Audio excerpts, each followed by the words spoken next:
Good morning, boys and girls.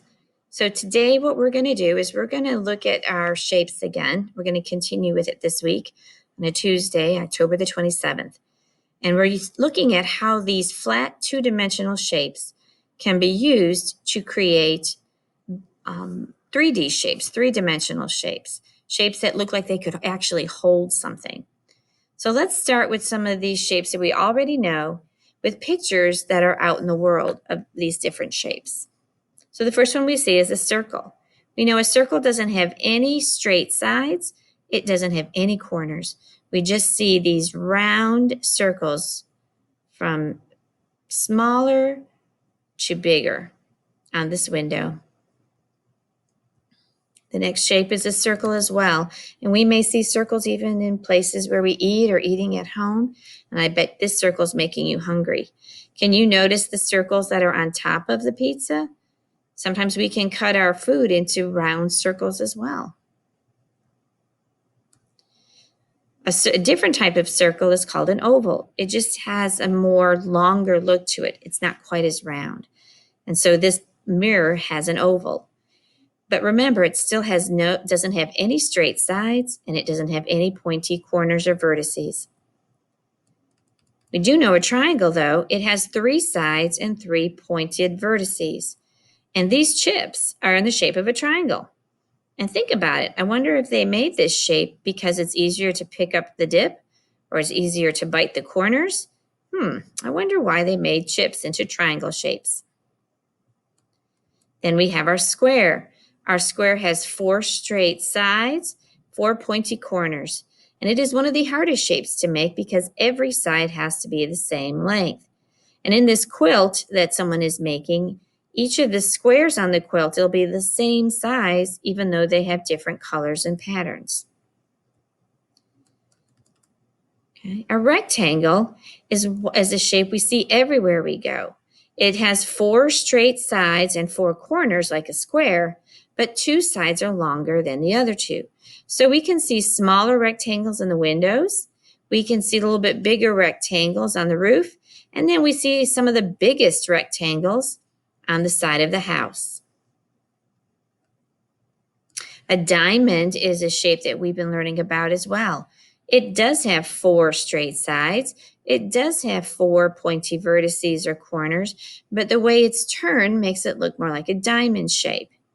And we also call it a rhombus in math.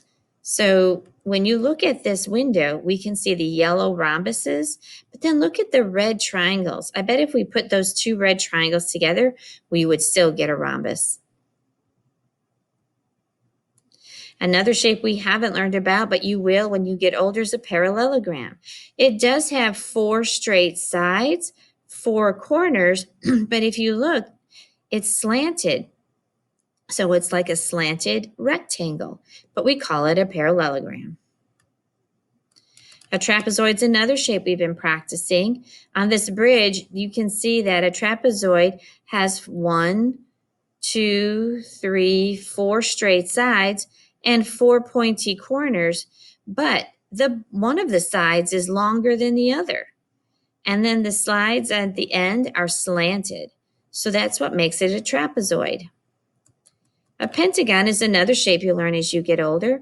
A pentagon has 5 straight sides and 5 corners. It almost looks like an upside-down house, but this time it's home base or home plate. A hexagon is a shape we've been working on.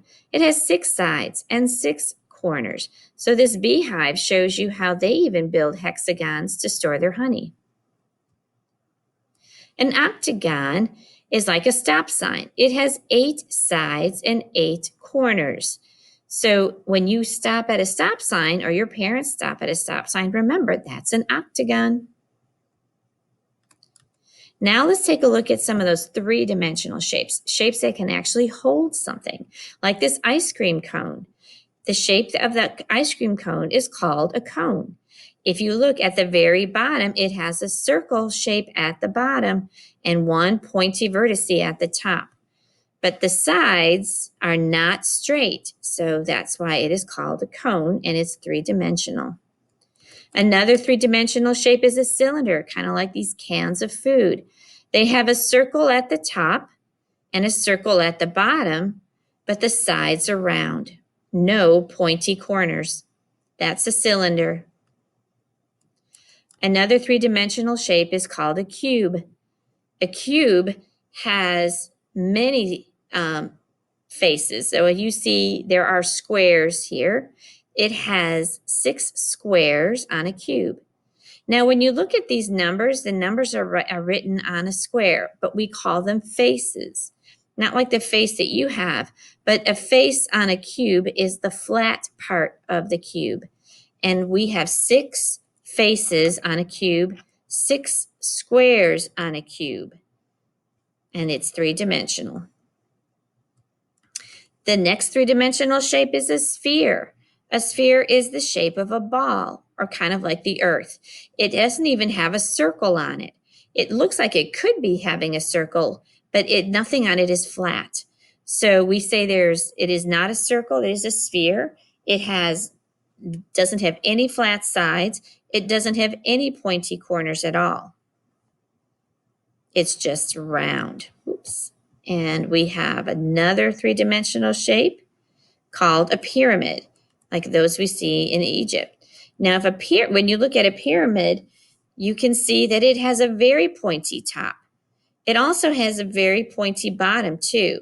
If we were to flip these pyramids over, you would see a square at the bottom. But what shape do you see on this face? This is a triangle shape on the face of this pyramid. So pyramids are built with squares and triangles. So as you walk around your house, as you go outside, or you're riding in a car, take notice of some of those shapes that we just practiced. Do you see shapes like circles, squares, triangles, rectangles, trapezoids, rhombuses, diamonds, parallelograms? Or do you see those three-dimensional shapes, the ones that kind of hold things, those that are like a cone or a cylinder or a cube or a pyramid or a sphere? I hope you're noticing those things, because that's why that helps you to become a better learner. We want you to see math outside of the classroom, and I hope you can. So have a great day, and I'll talk to you soon.